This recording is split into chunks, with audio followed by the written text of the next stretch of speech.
말씀으로 돌아가 보면 지난주에는 어디에 관해서 말씀 전했는지 혹시 아십니까? 지난주. 하나님의 뭐였지 내가? 네? 하나님 뭐 잊어버렸어 앞에 우리 홍 집사님이 매주 기억하더니 어떻게 잊어먹었어요? 길어가지고. 예, 길어가지고. 지난주는 거의 뭐 성탄절 분위기로 한여름의 크리스마스, 예수님의 탄생에 관한 부분을 전했어요. 지금 신약 성경 사복음서부터 시작해갖고 계시록까지 가기로 했죠. 그래서 사복음서를 통해 가지고 예수님의 일대기, 특히 우리가 믿고 있는 예수 그리스도가 어떤 분인지, 그분에 대해서 집중적으로 한번 알아보자. 그런 맥락에서 이 앞번 주에는 예수님께서 이 땅에 오신 이유, 예수님께서 이 땅에 왜 오셨어요? 우리를 구원하시려. 네, 구원하시려고. 왜 구원하셔요? 왜 구원할까요? 왜 살려줄까요? 사랑하니까. 사랑하니까. 네. 그래서 얼마나 사랑하시는지에 관해서 오신 이유에 관해서 처음으로 말씀드렸고, 그리고 보내주실 거라는 것을 예언을 통해 가지고 창세기 3장 15절부터 시작해 갖고 대표적인 예수님께서 이 땅에 오실 거라고 예언한 선지자가 누구예요? 2명만 꼽는다면 제일 대표적인 분 누구예요? 이사야 선지자. 그래서 7장 9장 성탄절에 거의 매년 듣던 말씀일 수도 있는데, 이사야 선지자 그리고 다니엘 숱한 선지자들 예언자들을 통해 가지고 하나님께서 이 땅에 오실 거다라는 메시지를 주셨는데, 지난주에 예수님의 탄생을 통해서 예수님이 어떤 분인지, 우리가 믿고 있는 그분이 어떤 분인지 이사야 9장을 통해 가지고 뭐라고 말씀하셨어요? 모사고 전능하신 분이고 영존하시는 분이고 그분이 하나님이다. 빌립보서 2장 6절에 사도 바울을 통해서는 예수님이 누구라고 이야기하고 있어요? 그는 근본 하나님의 본체시나 하나님과 동등됨을 취할 것으로 여기지 아니하시고 오히려 자기를 비워 종의 형체를 입어서 사람의 모습으로 와서 뭐까지 하셨다고요? 십자가에 죽기까지 사랑해 주신 분이다. 그는 하나님의 본체다라고 말씀하고 있어요. 그래서 그분이 마태복음과 누가복음에 2주 전에 뭐가 있었어요? 예수님의 족보가 있었죠. 족보. 마태복음은 누구부터 시작이었어요? 마태복음 시작은 뭐예요? 낳고 할 때 제일 앞에 누구부터예요? 아브라함과 다윗의 계보, 족보다. 예수 그리스도의 족보다. 누가복음은 어디부터라고요? 예수님부터 쭉쭉쭉쭉 올라가고 어디까지예요? 어디까지? 아담부터 하나님까지 족보가 거꾸로 가 있다고 말씀드렸죠. 그래서 그 족보를 통해 가지고 전하고 싶은 메시지는 우리가 하나님의 자녀, 그 족보에 들어가 있다는 얘기예요. 이게 놀라운 일입니다. 그 메시지를 전했어요.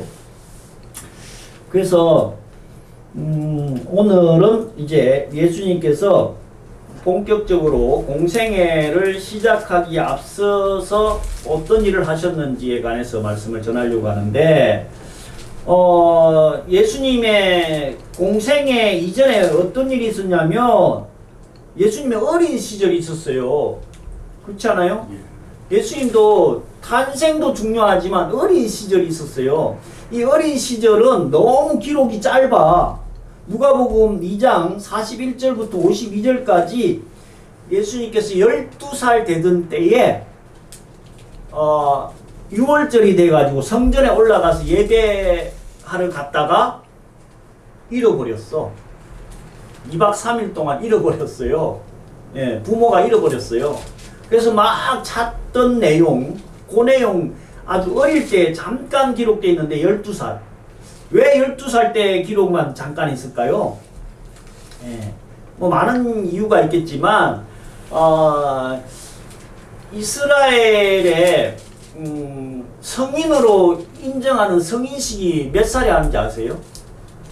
만 12살에 한대요. 지금도 만 12살. 우리 나이로 하면 초등학교 6학년이나 중학교 1학년 때. 예. 그래서 예수님께서도 만 12살에 있었던 사건을 아주 짧게 기록을 누가복음에서 하고 있는데, 네. 성경에서 예수님의 탄생부터 해갖고 공생에 시작하기 30살 이전까지 다 기록하면 성경책이 두꺼워가지고 아마 들고 다니기가 힘들었을 것 같아요. 그리고 공생애 이전에는 사생애잖아요. 그 사적인 삶은 우리 앞에 일반 다를 게 없었어요. 그래서 기록이 거의 없다라고 보시면 될 것 같고, 그러면 공생애는 몇 살부터 시작했어요? 예수님께서 공식적인 생애 몇 살부터 했어요? 30살. 왜 그랬을까요? 유대인들은 공직에 나갈 수 있는 공식적인 일을 할 수 있는 나이가 30살이었어요. 그래서 예수님께서는 30살 딱 되면서 공생애를 시작하신 거예요.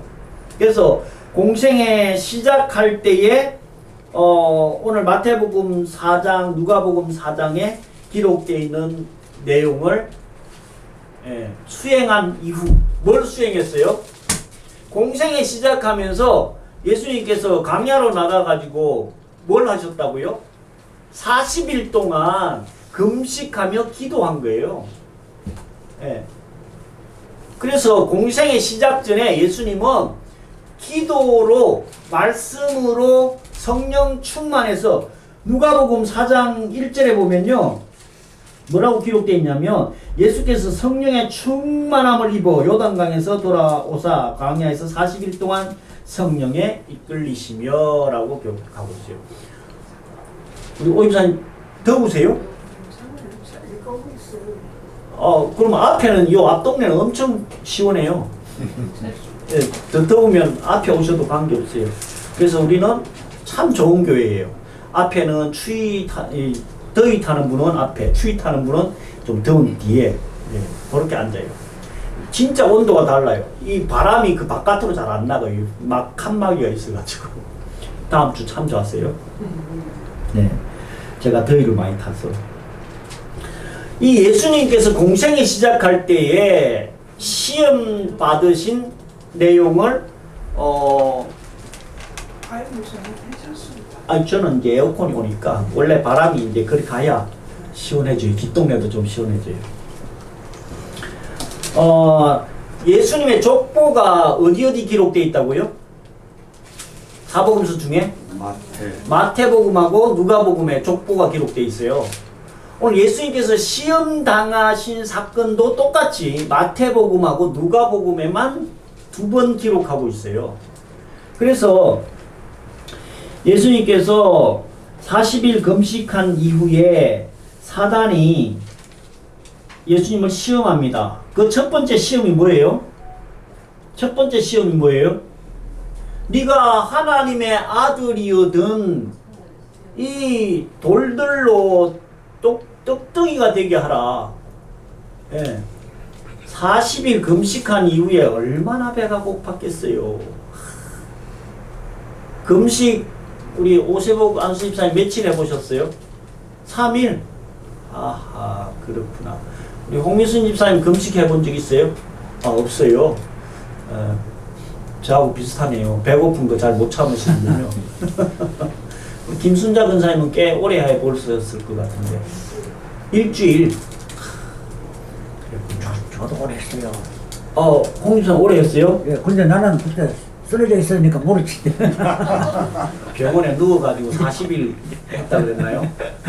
예수님하고 비슷하네. 병원에서 누워서 그냥 어쩔 수 없이 40일간 금식을 하게 됐대요. 저도 금식 한 10일까지는 해봤거든요. 진짜 배고파요. 제일 힘든 때는 이틀하고 3일째예요. 예수님께서 이 40일 금식 이후에 얼마나 배가 고팠겠어요. 그걸 사단이 정말 귀신같이 캐치를 했다니까. 그래서 그 돌덩어리들을 떡덩이 되게 만들어 가지고 먹어보라는 거예요. 이 시험 중에 지금 원초적 본능 중에 본능이 식욕이잖아요. 이 식욕을 참는 것만큼 힘든 게 없는 것 같아요. 다 먹고 살라고 하잖아요. 식욕 다음으로 강한 본능이 뭐예요? 식욕 다음으로 강한 본능? 성욕도 있고. 네, 수면욕이에요. 수면욕. 그렇죠. 잠자는 거. 이거 잠자는 거 못 자게 하고 고문하기도 하잖아요. 그 다음에 성욕, 뭐 사회적인 출세 여러 가지 뭐 본능들이 있는데 그 중에서도 가장 강력한 본능이 식욕이에요.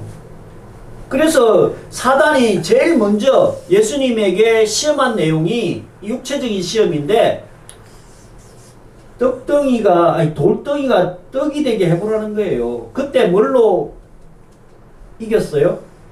예수님께서 어떻게 물리쳤어요? 오늘 읽었던 신명기 8장 3절에 기록하고 있죠. 네. 사람이 떡으로만 살 것이 아니고 하나님의 입에서 나오는 말씀으로 살아야 한다. 이번에 말씀 준비하면서 돌덩이를 떡덩이로 만들어라. 원초적인 시험인데 이게 뭐가 문제일까? 뭐 만들면 안 되나? 이런 생각을 해보기도 했는데 이 더 깊은 의미는 뭐냐면요. 모든 그 본능 중에서 내 능력을 다 해가지고 돌덩이가 떡덩이 되게끔 한다는 말씀은 계속해서 우리의 육신의 욕구나 욕망을 충족하기 위해서 계속 쌓고 그 육체적인 만족을 위해서 계속 노력하라는 그런 메시지를 주고 있는 거예요. 그래서 왜 예수님께서는 하필 신명기 이 8장의 말씀을 가지고 사단의 시험을 물리쳤을까? 이 1절부터 3절까지 특히 2절 보면 지난 이스라엘 민족들이 광야 40년 동안 이들이 만나를 먹고 계속 살아왔잖아요. 40년간. 그래서 이 40년 동안 계속 광야를 지나면서 만나가 하늘에서부터 계속 내려왔는데 왜 사람이 떡으로만 사는 게 아니고 하나님의 입에서 나오는 말씀으로 살아야 된다라고 했을까?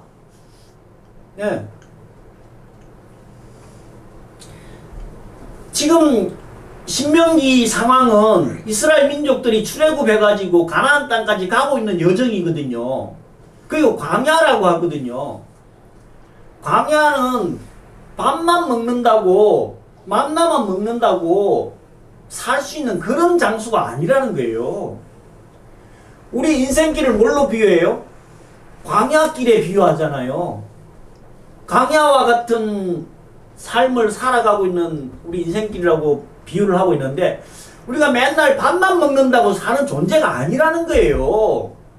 광야에서는 누가 지키고 보호해줘야 되냐 하면은 하나님께서 지키고 보호해줘야만 그 광야를 지나갈 수가 있는 거예요.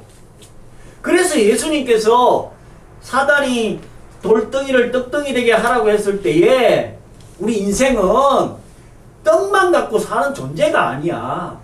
하나님의 말씀을 먹으면서 하나님의 지도와 보호를 받으면서 그 말씀의 능력으로 살아야 되는 존재라는 것을 지금 사단에게 강력하게 말씀하고 있는 거예요.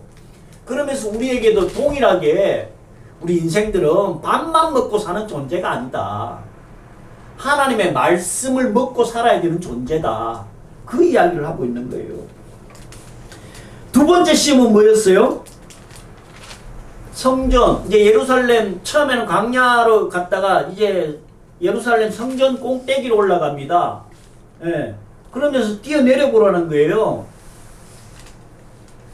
마태복음하고 누가복음의 차이가 뭐냐 하면 똑같은 내용인 것 같은데 차이가 있어요. 무슨 차이가 있었어요? 읽으면서 눈치챘나요?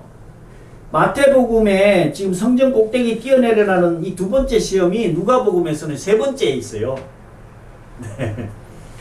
그래서 이 오늘 우리가 교동문으로 읽었던 시편 91편에 네가 성전 꼭대기에서 뛰어내리면 천사가 네 발을 땅에 안 부딪히게 해가지고 너를 살려줄 거야. 그러니까 네가 뛰어내려봐. 뛰어내리기만 하면 천사가 보호해 줄 거고, 그 성전 꼭대기에서 뛰어내렸는데 안 죽었어. 그럼 어떻게 될까? 완전 세상에서 스타 중에 스타가 되는 거예요. 예. 그 양반이 성전 꼭대기, 요즘으로 얘기하면 63빌딩 꼭대기에서 뛰어내렸다. 아, 63빌딩보다 더 높은 빌딩이 또 생겼네. 뭐예요? 롯데타워, L타워. 몇 층이에요? 123층. 높이는 555m. 거기서 뛰어내려봐. 그러면 천사가 너를 발을 땅에 안 부딪히게 해가지고 보호해 줄 거야. 김기도 안수집사님, 그 시간 되면 L타워 저 꼭대기 가갖고 한번 뛰어내려 보세요.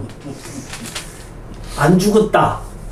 그러면 세상에 뭐 뉴스, 신문, 그 카톡, 단톡, 뭐 SNS 난리가 날 거예요. 스타 중에 스타가 되지 않겠어요? 낙하산 메고 뛰어내려도 스타가 될 수도 있을 거예요. 이 두 번째 시험은 무슨 내용일까? 혼적인 시험이라고 하는 거예요. 세상에서의 인정받는 거. 예. 연예인들 보세요. 정치인들 보세요. 어떡하든 세상에서 출세해가지고 스타 돼가지고, 예. 사회적으로 그냥 존경받고 사회적으로 인정받는 그런 사람이 돼보라는 거예요. 예. 너무 달콤한 유혹 아니에요? 아, 저도 기독교 방송 볼 때마다 저 방송국 PD들은 도대체 뭐 하나? 왜 저 마라나타 샬롬교회 박성민 목사는 취재를 안 해? 좀 이름 좀 날리고 싶은데 그런 생각이 가끔 들 때도 있어요. 예. 누구나가 있다니까, 누구나가? 왜? 그 인기 이꼬로 뭐가 돼요? 돈이 된다니까? 네, 인기. 요즘 유튜브들 뭐 조회수 계속 늘려가지고 그거 늘리려고 온갖 짓을 다 하는, 지 목숨까지 내놓는 인간들도 있더라고요. 무모하게. 어떻게 하든 사회적으로 인정받는 존재가 돼야 되냐, 이거에 목숨 거는 사람들이 너무 많은데, 사단이 두 번째 시험이 바로 그 혼적인 시험, 사회적으로 인기 없고 출세하는 그런 거를 좀 만들어봐, 이 유혹을 한 거예요. 이때에 예수님께서는 어떻게 물리쳤습니까? 7절에 보면 내 하나님 여호와 하나님을 시험하지 말라. 신명기 6장 16절의 말씀이에요. 네. 그래서 이 두 번째 시험도 하나님을 시험하면 우리는 절대로 안 되는 존재예요. 하나님의 말씀을 순종해야 되는 존재들이지 하나님을 시험하는 존재가 되면 안 된다는 거예요. 하나님께서 그 성전 꼭대기에서 뛰어내렸는데 진짜로 발에 바닥에 안 부딪혀가지고 살려주나 안 주나, 그런 시험하면 안 된다는 얘기예요. 괜히 저기 요 꼭대기에서 뛰어내려가지고, 아니면 하나님이 이번에 뭐 돈을 벌게 해주나 못 벌게 해주나, 예, 내가 이렇게 할 테니까 하나님, 예, 나에게 좀 줘보세요. 우리 은연중에 하나님을 시험할 때가 사실 많이 있어요. 예, 하나님과 거래를 하고 계산을 하고, 예, 그런 때가 많이 있는데 하나님은 절대로 시험의 대상이 아니에요. 우린 피조물이기 때문에 그래서 이 시험도 물리쳤어요. 세 번째 시험은 무슨 시험일까요? 천하만국, 높은 산에 올라가 천하만국을 보여주면서 내게 엎드려 경배하면, 절하면 이 천하만국을 너한테 주겠다는 거예요. 시험이 점점 세져 갑니다. 첫 번째는 원초적 본능, 식욕을, 육체적인 시험. 두 번째는 사회적인 혼적인 시험. 세 번째는 가장 강력한 영적인 시험을 하는 거예요. 그래서 이 천하만국을 보여주면서 나한테 절하면 그거 주겠다는 거예요. 지 것도 아니면서 사실은. 이래서 이 사기꾼이라니까, 사단은. 네. 지 것도 아니면서 지한테 엎드려서 절하면 천하만국 주겠다는 거예요. 지금 사이비 이단들, 신천지도 그렇고 뭐 안상홍, 통일교 뭐 이 쭉 우리 비슷한 이단들 보면 뭐 준다 그래요? 불교도 마찬가지. 불교의 최고 큰 상은 뭐예요? 극락 가는 거잖아요. 네. 신천지나 여호와의 정인들, 안상홍 다 니 나한테 절하면, 나를 믿으면 14만 4천 명 안에 들어가. 천국 들어가. 이거예요. 나한테, 이만희한테, 안상홍이한테 절하라는 거예요. 문선명이한테. 그러면 천하만국 니한테 줄게. 이 얘기예요. 얼마나 매력적이에요. 천하만국뿐만 아니라 천국까지도 주겠다는 거예요. 예수님한테는 너 십자가 그 고통스러운 거 지지 말고 나한테 절해가지고 그냥 이 땅에서 이 나라, 이 백성들만 다스리면서 살아. 이 유혹이라는 거예요. 네. 그래서 10절에 보면 사단아 물러가라. 오직 여호와 하나님만 경배하고 섬겨라. 네. 사단은 어떻게 물리쳐야 됩니까? 강력하게 선포해야 된다니까요. 더러운 악한 마귀 사단아 물러갈지어다. 사라질지어다. 이렇게 선포하면서 그 사단을 물리쳐야 되는데, 첫 번째 아담은 어디서 넘어갔어요? 첫 번째 아담은 어느 시험에서 자빠져 버렸어요? 먹는 거. 예, 먹는 거 식욕, 예, 선악과 보암직도 하고 먹음직스럽기도 하고 탐스럽기까지 한, 네. 그 첫 번째 시험에서 그냥 넘어져 가지고 에덴 동산에서 쫓겨나고, 예, 지금 우리까지도 영향을 받고 있잖아요. 그래서 이 말씀을 보면서 사단이라는 존재가 과연 어떤 존재일까? 예, 시험하면 제일 생각나는 인물 있잖아요. 누가 있어요? 네, 욥 있었죠. 욥. 네, 욥도 있었는데 이 또 원초적 본능을 이겨낸 믿음의 조상 중에 또 한 명이 있어요. 누구예요? 원초적 본능 중에 아까 그 성욕을 이야기했는데 그 성욕을 단호하게 뿌리친 인물이 있어요. 누구예요? 네, 요셉. 보디발의 아내가 맨날 꼬랑지 활활 쳐도 꼬랑지 확 잘라버렸어요. 네, 그런 단호함. 10대 후반이나 20대 초반에 그 상황에서도 물리쳤잖아요. 이 사단이라는 존재는, 예, 영어로는 사단이고요. 한글로는 뭐예요? 마귀예요, 마귀. 누가복음에서는 아예 마귀라고 표현하고 있거든요. 이 마귀는 정말 대단한 놈이다. 왜 그럽니까? 예수님까지도 시험을 할 존재. 예, 보통 능력 가지고, 보통 실력 가지고는요, 네, 예수님은 어떻게 시험하고 테스트 하겠어요? 그런 존재가 우리는 한 주먹거리도 안 된다니까. 우리 맨날 시험 속에 들어있잖아요. 먹을 거, 입을 거 걱정하고 사회적으로 어떻게 하든 출세 좀 해보고, 네. 시시때때로 그냥 사단이 우는 사자와 같이 삼킬 자를 찾고 있다니까. 그러면 그 사단을 이길 수 있는 방법은 뭘까요? 오늘 성경에 답이 딱 나와 있어요. 예수님께서 이 사단을 어떻게 이겼는지만 딱 보면 답이 나와 있잖아요. 4장 1절에 보면 예수님께서 성령의 충만함을 입어, 성령 충만하면 어떤 유혹과 미혹도 이길 수 있어요. 그럼 성령의 충만함은 어떻게 입는 거예요? 네. 성령에 충만하려면은 매일 말씀 보고 기도하고 찬양하고 감사해야 돼요. 그러면 성령의 충만함을 입어요. 그리고 예수님께서 사단 마귀를 이길 때에 말씀으로 물리쳤어요. 말씀으로. 그냥 세상 말로 이긴 게 아니고 예수님께서도 신명기, 모세오경 아마 달달달 외우고 계셨을 거예요. 그러니까 세 가지 시험을 전부 다 신명기의 말씀으로 이겼어요.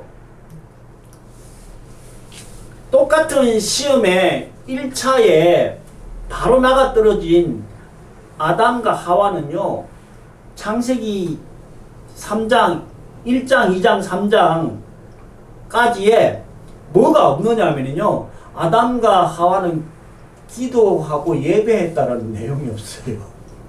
네. 기도했다라는 내용이 없다니까. 그러니까 1차 시험, 이 육체적인 시험에서 바로 나가 떨어진 거예요. 그래서 제가 어제 그저께인가 새벽에 일찍 잠이 깨가지고 TV를 딱 켰는데 CGN TV를 켰어요. 그 새벽 예배를 드리고 있더라고.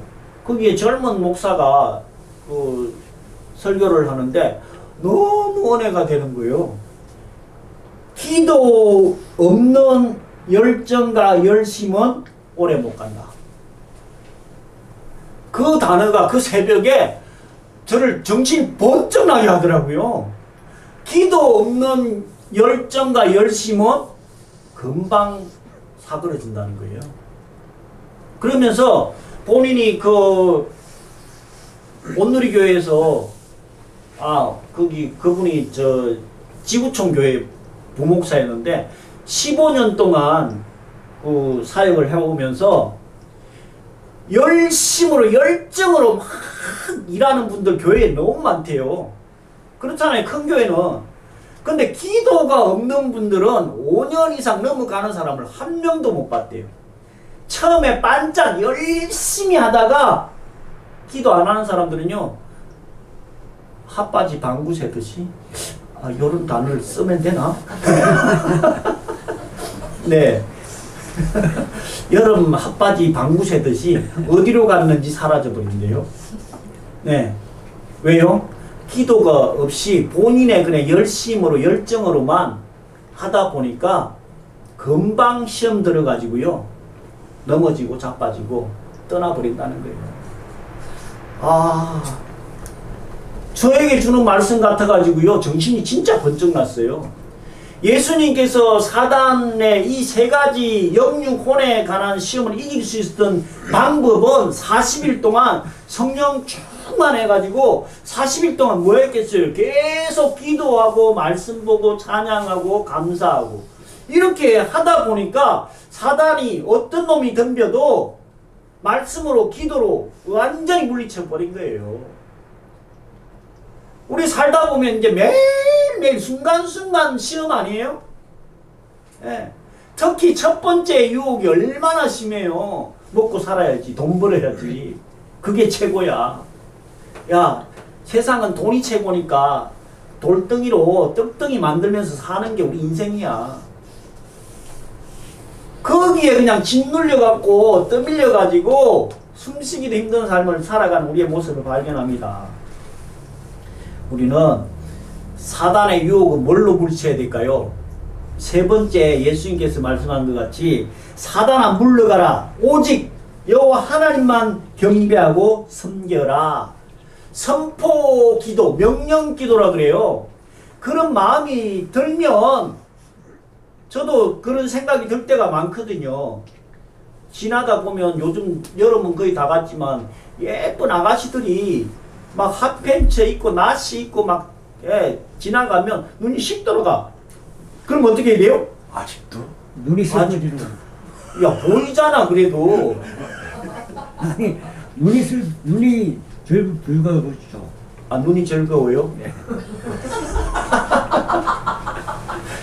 그때는요 이상한 생각이 들려고 할 때는요 사단아 물러가라.